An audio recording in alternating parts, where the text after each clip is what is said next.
Hello and welcome. In this video, I'm going to show you how to add a user in your Stripe account. So let's get started.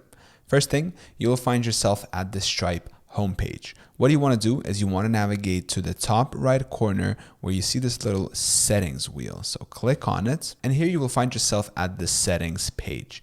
What you want to do is you want to navigate here to the business settings, and underneath you will find team. So click on this team button right here. Here on this team page, you are going to see exactly everyone who is on your Stripe team. So what do you want to do to add a new member? You want to navigate to the top right here and click new member. Here it will ask you to enter their email address and select their role. Make sure that you're very careful with these roles because each one has its own access and permission. Once this is complete, you simply click send invites, and this is how you add a new user in Stripe. If this video was helpful, please make sure to drop a like and subscribe to the channel. Thank you for watching.